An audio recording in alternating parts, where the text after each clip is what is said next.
Welcome to Railway Empire 2 Fundamentals. All right, hi, this is Atticus and welcome to another Railway Empire 2 Fundamentals video. We're going to look at city growth and how does city growth occur in Railway Empire 2.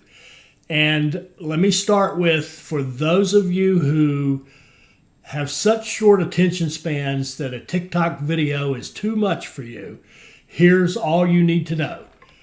City growth occurs faster and faster the higher the demand satisfaction is. Those two green, the one green uptick and the two green upticks are just information, and you want to get your demand satisfaction to 100% if you can to achieve maximum city growth.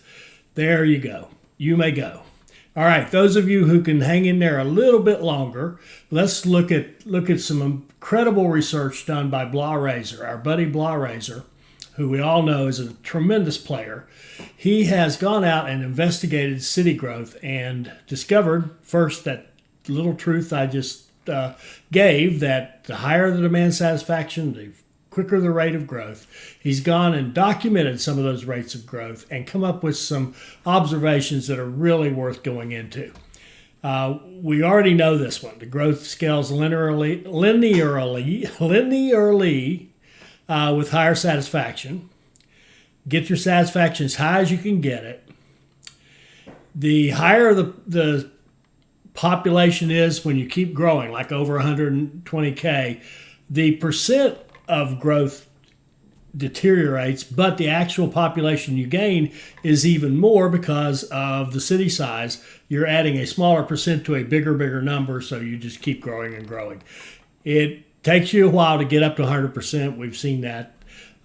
Here's the biggie to me. The immigration office. This is one I've been wondering about. I've even asked this out loud in some of our videos.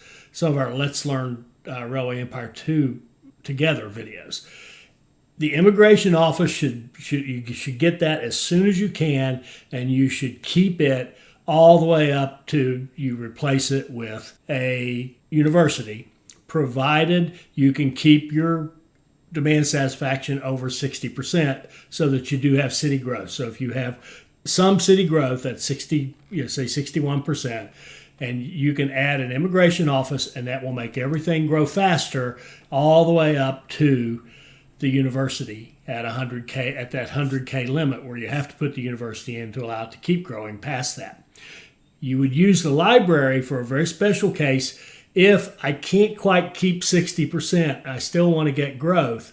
Like if I'm in my 50s with my demand satisfaction, I don't see it getting better, put the library in, swap out the immigration office with the library, and keep it above 60 so at least you're getting city growth. But there's no need to go up there, as I've been doing in our playthroughs, and saying, oh, I can't quite keep the 80%, I need the library to get me over that. No, that's actually going backwards because the immigration office will have a greater impact. Really, that's it. The other thing here, this last note he has, if you don't want to grow past 100K, put in museums for your immigration offices. And then that's just going to make more people come on your express lines, your passengers of mail, your passengers especially. And then you've got this supply network set up to support 100K, which is, the supply network will make you a bunch of money, and the revenue from the express will go up, and you'll just have a little money-making machine. That's kind of the summary of this. I will put a link to this. I've got it set up to share so that you can do file, make a copy, and have your own copy of this if you want one. And now what I want to do is actually open up a point in my playthrough. I'll be right back. Okay, for those of you who follow along in our Let's Learn Railway Empire 2 Together series, what you're seeing here is actually in the future. This hasn't happened yet for you. I record the videos sometimes many days in advance and have them kind of lined up and ready to be published and made public. This is at a point right after part 7 of the playthrough of Mission 4. And I wanted to pull this up. Spoiler alert, if you don't want to see this, you may go. But I wanted to look at the city of Austin, which we have been trying to grow to 85,000. You notice we have a library because I was trying to keep that demand over 89%. What we really want to do is go in here and get that city bill immigration office and replace the library. We will actually get a faster rate of growth by keeping the immigration office in there. We learned that from Bla Razor's research. The same thing over here. I've got a library here trying to keep it over 80%. But that's not the point. The point is to keep that immigration office in there to make the fastest possible growth until you hit 100, provided you can keep it over 60. So if we go back to Austin and look at it, we're at 89 that was with the library, so it's going to drop down to about 79, but that's still over 60. We're still getting growth, and the immigration office will give us a 19% bump on that. So we want to keep that in there. And the other thing, and this is something I was doing correctly in 7, was starting to make specialty cities to put alcohol into Austin and to put furniture into Austin, so that Austin indeed would get as close to 100% as we could get. And I literally asked the question in this part 7: is the city growth by the percentage of fulfillment of demand, or is it literally the two tiers, 1 tick and 2 ticks?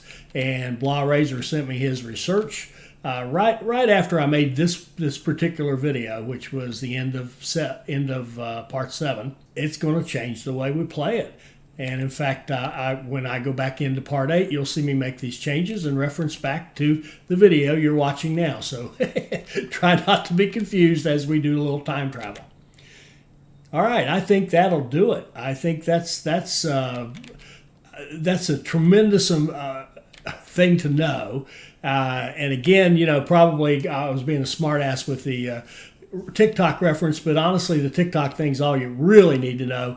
If you want your cities to grow, give them as high a fulfillment of demand as you possibly can. I hope you enjoyed that. I hope it'll help you become a better player. I hope you'll like, comment, and subscribe, and join us for more Railway Empire 2 videos. Thank you.